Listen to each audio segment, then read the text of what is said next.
Salut à tous. Donc aujourd'hui on va faire le test du Redmi Note 7. Donc j'ai mis un peu de temps à faire le test. J'en suis un peu désolé. J'ai pas eu beaucoup de temps en fait. Donc moi je l'ai utilisé pendant 15 jours complets. Et je peux vous dire une chose, c'est que c'est pour l'instant l'un des meilleurs smartphones dans cette gamme, donc en milieu de gamme, que j'ai pu posséder. Parce que pour le tarif qu'il est affiché, je pense il n'a aucun concurrent à ce tarif. Là, il faut rester clair et net. En plus, là où je tourne actuellement, donc aujourd'hui on est mercredi, je tourne la vidéo. Donc hier, il est disponible en version globale sur la boutique Chine Android qui m'a prêté ce smartphone et il est au prix de, je vous redirai après, mais dans les 179 euros, je crois, en 332. Donc c'est vraiment un tarif, on va dire, presque imbattable. Donc voilà. Alors, que dire de ce smartphone? On avait fait le déballage ensemble il y a 15 jours. Donc je vais pas revenir sur ça. La seule chose que je pourrais vous dire, c'est que le smartphone, il est vraiment très facile. Il a une très bonne prise en main avec un écran simplement magnifique. Donc l'écran doit faire 6,26 pouces ou 6,3 pouces comme je crois qu'il a 0,04 pouces de plus que le Redmi Note 6 Pro.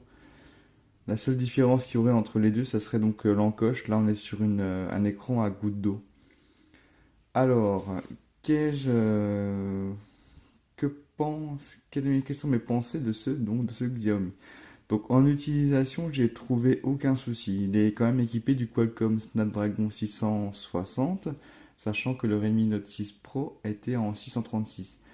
Là, les performances, elles sont vraiment très bonnes.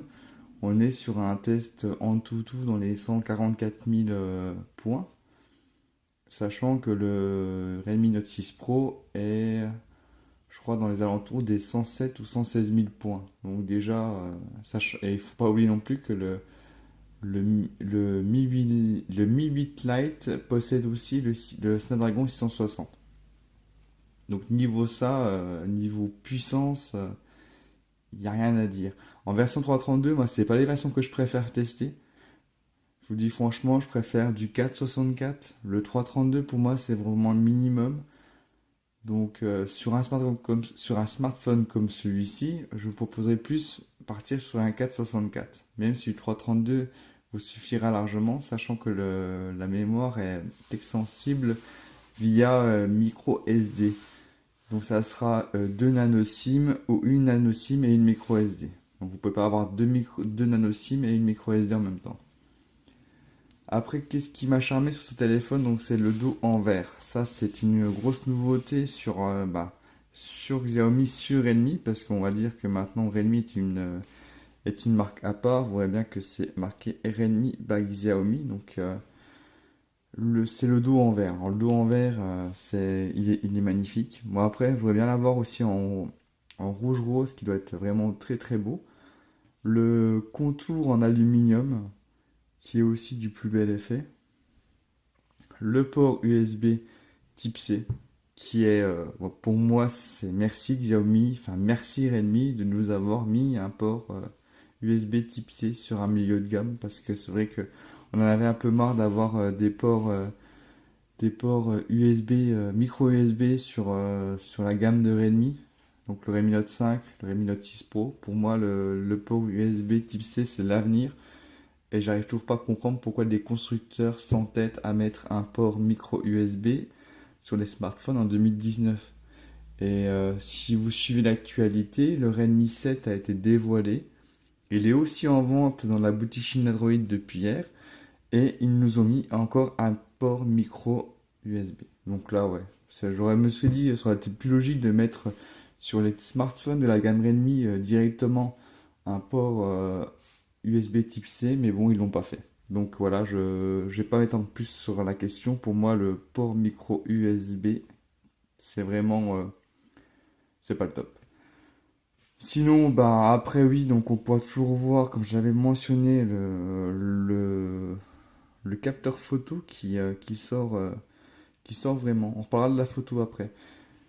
Alors, je vais pas vous faire non plus de tests de jeux vidéo dessus. Donc j'ai testé PUBG, j'ai testé Asphalt 8, j'ai pas eu de soucis. Donc je vois pas l'intérêt de vous montrer une vidéo en train de jouer, sachant que le smartphone n'a pas de soucis de latence ou RAM sur les jeux. Il n'y a pas de souci avec un Snapdragon 660. Si on commence à avoir des ralentissements, c'est qu'il y a vraiment un gros souci. Et là, non, donc Xiaomi, au niveau ça, ne vous inquiétez pas, les jeux tournent. Je vous le montre pas parce que je ne vois aucune utilité. On va passer sur l'autonomie. L'autonomie du smartphone. Alors l'autonomie, on est sur une batterie de 4000 mAh, donc la même qui se trouvait dans le Redmi Note 6 Pro. On part sur la même autonomie, même s'il est un poil plus performant par rapport au Redmi Note 6 Pro que j'avais testé. On va dire que ça se compte en heures, quoi. Une heure, il est peut-être il a peut-être une capacité d'autonomie de 1 heure en plus par rapport au Redmi Note 6 Pro. On va dire que sur une batterie rechargée au maximum, si je commence à l'utiliser vraiment intensivement comme j'ai l'habitude de le faire, avec deux cartes SIM dedans, le Wi-Fi, le Bluetooth connecté, parce que j'ai une montre connectée, une Amazfit Stratos. Donc là, on va dire, je lui mets, il va tenir 1 jour et demi maximum. Même des fois, si je regarde des vidéos, ça va être une journée. Après, pour l'utilisateur lambda, on va dire que l'autonomie serait de 2 jours. Donc déjà, c'est une très très très bonne autonomie pour un smartphone de milieu de gamme et à ce prix. Sinon, après, on va parler de quoi d'autre? De l'OS. Donc de l'OS, on est sur du MIUI 10.2. Donc l'OS, tout le monde le connaît. La seule différence, c'est que ce smartphone est en version chinoise, anglais-chinoise, parce que bah, quand j'ai reçu le smartphone en prêt, il n'était pas encore sorti en global. Donc, il y a très très peu de différence entre les deux OS. Donc là, pour l'instant, je suis sur le 10.2. Je n'ai pas regardé dernièrement s'il y avait eu une mise à jour de fait. On va regarder, mais je crois que non, il est mis à jour. Faut savoir que Xiaomi a quand même une très très très bonne, un très bon suivi des mises à jour. Vous n'aurez pas à vous en faire là-dessus. Parce qu'en fait, même sur des anciens smartphones, ils arrivent à avoir Android 9.0 qui est actuellement aussi sur ce téléphone. Alors, oui, donc comme je vous expliquais, voilà, on arrive à avoir c'est toujours la même chose avec Xiaomi, hein. Le MIUI, il n'y a pas eu il n'y a pas de gros changements. On peut avoir le déverrouillage par le visage. On a donc le capteur d'empreinte digitale arrière qui fonctionne très très bien. Là-dessus, on n'a pas de souci. Le téléphone, oui, donc le doigt en verre, je trouve il marque un peu au niveau des doigts, mais c'est pas non plus, voilà quoi. Je trouve que ça va.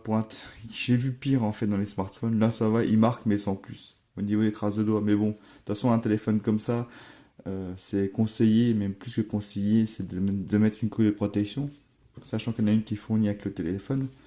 Mais vous pouvez aussi en racheter une sur une boutique X ou Y si celle-là vous convient pas, parce que c'est vraiment une coque, on va dire, de base. Si on revient donc au niveau de l'OS, le gros souci que j'avais déjà un peu mentionné sur ma vidéo de déballage, c'est qu'en fait les notifications, elles n'apparaissent pas en fait. Donc en fait, si je reviens un peu en arrière, sur le Redmi Note 6 Pro, on n'avait aucune notification d'afficher au-dessus. À cause pourquoi? Bah, parce qu'en fait, il n'y avait pas assez de place. Avec le notch qui prenait donc, je me rappelle bien, il prenait une grosse partie du haut de l'écran. Donc du coup, on n'avait pas la place pour avoir les notifications. Et là, Xiaomi, ben, ils nous font la même chose. Pas de notification qui apparaît au-dessus, donc les petits icônes de notification. Alors ça, je trouve vraiment, vraiment dommage parce que, bah, en fait, là, ils ont quand même la place pour mettre les icônes de notification. En fait, les icônes de notification, leur choix qu'ils ont eu, c'est qu'en fait, dès que vous recevez une notification, elle va s'afficher au-dessus. Donc si vous avez une nouvelle notification et 4 autres en attente, il va afficher les 5 notifications qui vont rester quelques secondes et après elles vont disparaître. Donc pour avoir l'heure. Donc là, c'est aucune utilité. Je trouve ça vraiment dommage de la part de Xiaomi. J'espère que dans une future mise à jour, ils vont donner le choix d'avoir les notifications qui restent ou pas. J'espère. En tout cas, qu'ils nous entendent. Je pense que je ne suis pas le seul à avoir vu ce souci. Sinon, l'OS en lui-même, c'est un très très bon OS, personnalisable, beaucoup de thèmes. On peut changer les icônes. Là, je suis sur des icônes, comment c'est Android Oreo. Après, on peut mettre tout ce qu'on veut, c'est super personnalisable, il n'y a pas de souci. Je vais vous montrer vite fait donc pour les thèmes. Donc si vous allez, donc là c'est pas la boutique de thèmes, c'est Finmore, donc on va aller directement dessus. Si vous allez sur le petit gus en haut à droite, on peut donc personnaliser les thèmes, donc customisation des thèmes. Bien sûr, je tape à côté. Donc voilà, on peut customiser. Donc là, je suis sur Paille en fait, j'ai raconté des bêtises sur Icône. Si vous téléchargez d'autres, on peut avoir d'autres boutiques de thèmes. On peut aussi avoir au niveau des barres de statut, des barres de statut différentes. On peut aussi changer les icônes de Wi-Fi. Je sais pas si vous voyez au-dessus, donc l'icône de Wi-Fi est changée aussi. Donc là, on est sur un rond avec 4. Donc j'ai 4 points de réseau pour le Wi-Fi. Le message, donc je suis sur Android Pie, enfin sur le thème Android Pan qui diffère vraiment très peu de celui de défaut. Donc voilà quoi. Donc sinon après oui, donc Android MIUI ça reste quand même très très facile d'utilisation. Sinon quoi d'autre? Donc au niveau du son, on est donc sur un haut-parleur qui est juste en bas. Juste ici, il est large, c'est pas un haut-parleur de fou, faut pas se voiler la face, on reste quand même sur un smartphone milieu de gamme, mais il fait le taf sans être un haut-parleur mélomane. On va dire que les basses sont quasiment inexistantes, comme on peut voir sur tous les smartphones de cette catégorie, voire même la catégorie supérieure. En plus, doté que d'un seul et unique haut-parleur, il ne faut pas s'attendre à avoir des miracles. Sinon, un son plus que correct. On pourra aussi noter qu'il est doté d'une prise jack 3.5, donc ça c'est aussi un très très bon point. Et le son en sortie est très bon. On va passer, vous voyez donc là j'ai bien les notifs. Donc là on va recommencer. Ah, il ne les mettra pas. Tout à l'heure quand j'ai déverrouillé, il m'a remis les icônes de notification. Vous avez peut-être dû le voir, vous faites une petite marche arrière sur la vidéo et vous verrez que ça a affiché au-dessus. Sinon, donc on a parlé de l'autonomie, donc du processeur, de l'OS. Donc on va passer sur simplement l'écran. Bon, l'écran ça va être très rapide parce que l'écran est d'une très très bonne qualité. Bon, là je mets un peu plus de luminosité, ça serait peut-être un petit peu mieux, j'aurais même dû faire ça avant. L'écran, il n'y a rien à dire, l'écran est vraiment une très bonne réactivité, très bonne résolution, c'est du HD+, on n'est pas en AMOLED, on est en LCD, donc faut pas rêver, pour 180 €, avoir de l'AMOLED, ça serait quand même presque rêver, donc là, du LCD en Full HD+, c'est déjà bien. Au niveau des couleurs, c'est top, il n'y a rien à dire. Hop. Donc là, si on va sur notre partenaire Fundroid, donc on peut voir de toute façon. Donc là, on est sur le Redmi 7. Donc ça, c'est le blog. Donc on peut voir que quand même les images sont quand même assez sympathiques. L'écran donne quand même une très bonne qualité d'image. Là-dessus, il n'y a rien à dire. Donc moi, je pense que c'est un écran, un très bon écran, qui est presque, je trouve, plus beau que sur le Redmi Note 6 Pro, qui était déjà un bon écran.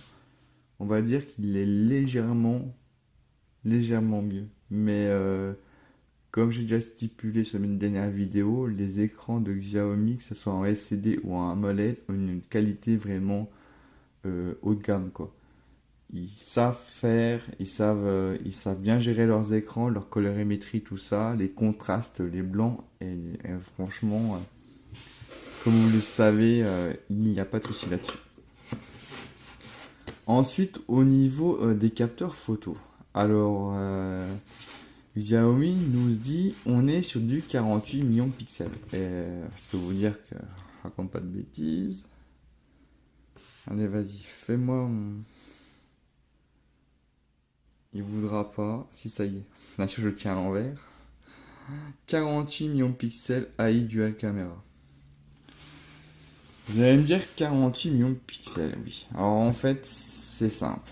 Quand vous allez dans la photo, si je prends une photo, on va prendre une photo, hop, on va être sur une photo de 12 millions de pixels de base. Pour passer en 48 millions de pixels, il va falloir aller en mode pro. On peut choisir les 48 millions de pixels et prendre une photo en 48 millions de pixels. Il faut savoir que le capteur Samsung en 48 millions de pixels est un capteur qui est simplement extrapolé.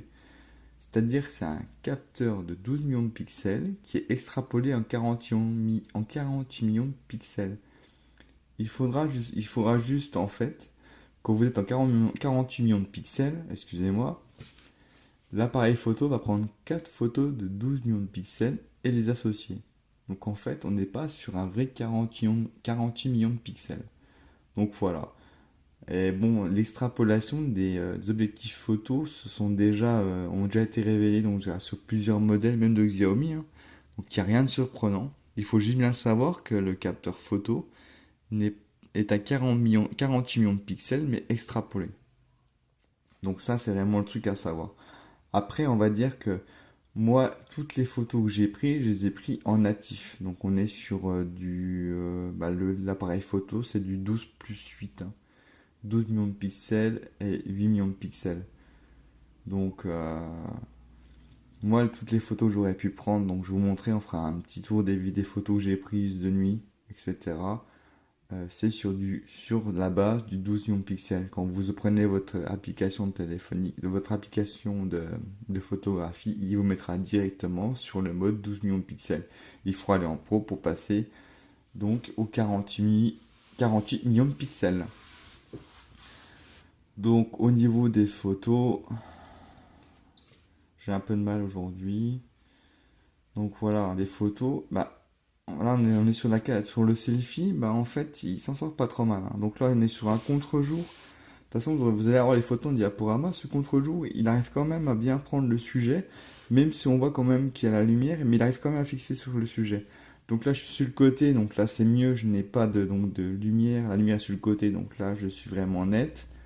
Toujours pareil, donc là sur une semi-nuit, voilà, faut pas se leurrer. Mais après, il s'en sort relativement bien. Donc là, sur la photo en appareil donc principal, donc il est vraiment... de nuit, franchement, il s'en sort super bien. Il arrive à faire de très très belles photos. Donc là, on est sur toujours la selfie. Ouais, de nuit, il s'en sort super bien. On arrive à avoir des photos vraiment très nettes. Donc je passe... Donc ouais, donc niveau photographie, je trouve qu'il fait des très bonnes photos. Même si on est sur un 12 millions de pixels.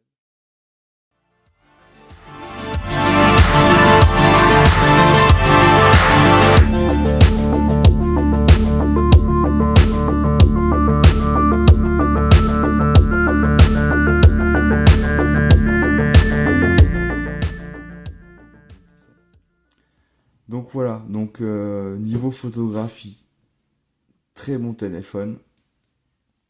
Même si c'est pas, je trouve pas d'énormes différences avec, on va dire, avec le Redmi Note 6 Pro. Il fait des photos, on va dire, légèrement mieux, voire égal au Redmi Note 6 Pro. On va dire la grosse différence qu'il va y avoir entre les deux, donc c'est bien le 48 millions de pixels extrapolés, mais bon, extrapolé. Sinon, trois quarts du temps, vous prenez les photos en 12 millions de pixels. Donc cette vidéo aura été très rapide au niveau donc du test. J'ai pas voulu trop m'éparpiller dessus. Pour vous faire une vidéo concise. Qu'est-ce que je pense de ce téléphone? Bah pour moi, le téléphone là, comme je dis en début de vidéo, c'est c'est le meilleur smartphone. Parce que pour le tarif où il est affiché, je pense pas que vous trouverez autre smartphone aussi intéressant et avec une telle finition. Je vous ai pas parlé donc des bandes 4G parce qu'on est en version chinoise. Moi, je suis avec, j'ai changé il y a pas longtemps. Je suis sur la Poste Mobile. La Poste Mobile réseau SFR sur ma commune, je capte la 4G sans problème. Avant, sur avec Bouygues Télécom, je captais pas la 4G. Après, j'ai un petit peu de différence entre la 3G et la 4G dans ma ville. Mais si je pars sur une autre grande ville, une très grosse ville comme Metz, et ben en fait là, il n'y a pas de souci. Même en version chinoise, on a bien la 4G+. Donc voilà. Après, c'est la version chinoise qui, par rapport à la globale. La globale, il n'y a pas de souci, vous aurez la B20 et la B28. Donc là, la 4G, vous l'aurez quasiment, dès qu'il y a une antenne, vous l'aurez quasiment tout le temps. Donc voilà. Ce sera la seule grosse différence qu'il y aura au niveau des bandes 4G entre la version chinoise et la version globale. Bien sûr, je vous conseille de prendre la version globale. Après, si la version chinoise est très bien aussi, et bon, je pense ils vont avoir dans pas longtemps chez l'Android donc des versions chinoises avec ROM global. Ce sera fort possible. Bon, là, j'ai pas eu d'informations là-dessus. Mais de toute façon, ils ont la ROM, le téléphone en global. Donc, faut pas se priver, prenez la version globale. Le téléphone est disponible aussi donc en configuration 332, 464 et 664. Donc vous aurez le choix de prendre le smartphone qui vous plaît, la mémoire qui vous plaît. Moi je sais que pour un téléphone comme celui-ci, 464 c'est largement suffisant. Après si on part sur une autre gamme comme un Mi Mix 3, c'est sûr que le 6 c'est le minimum. De toute façon il le propose au minimum en 6. Moi pour le confort je vais dire un milieu de gamme 4, un haut de gamme minimum 6, même si le 8 Go est quand même mieux. Mais pour un smartphone comme ça, 4 Go c'est très très bien. Même si beaucoup d'utilisateurs, le 3 Go sera largement suffisant. Donc le smartphone, pour moi, il est génial. Un très très très beau coup de Redmi avec celui-ci. J'ai hâte de tester Redmi 7 pour voir ce qu'il va en dire. Faut pas non plus oublier que le Redmi Note 7 Pro qui va sortir, ou qui est déjà sorti, je sais plus, je suis un peu perdu au niveau de ça. Je sais qu'il va embarquer un nouveau Qualcomm Snapdragon 675, et par contre, il aura vraiment un vrai appareil photo en 48 millions de pixels. Bon, après, je vais te dire, 48 millions de pixels, c'est maintenant la norme de tous les constructeurs. Je suis beaucoup l'actualité des smartphones, et en fait, on va dire 90% des constructeurs proposent maintenant des 48 millions de pixels. Donc maintenant, ça va être la norme. Et même Qualcomm qui a annoncé que d'ici fin d'année, il y aurait des smartphones à plus de 100 millions de pixels. Donc après, je vois plus trop l'utilité en fait. Quand on voit déjà qu'avec un téléphone à 12 millions de pixels, on arrive à avoir des photos assez léchées, passer au-delà, je vois pas trop l'utilité. Peut-être pour zoomer. Bon, après, oui, si on zoome sur la photo, c'est beau. Alors je sais pas s'il y en a beaucoup d'entre vous qui prennent des photos et qui zooment dessus pour voir les détails. Je pense qu'au début qu'on a un téléphone, on le fait, mais après on passe vite à autre chose, quoi. On prend une photo, la photo est belle, bien éclairée, belle colorimétrie, et voilà quoi. Donc voilà, c'était ma petite parenthèse là-dessus. On va aller voir ensemble sur le site Chinadroid, donc les versions qui sont actuellement disponibles.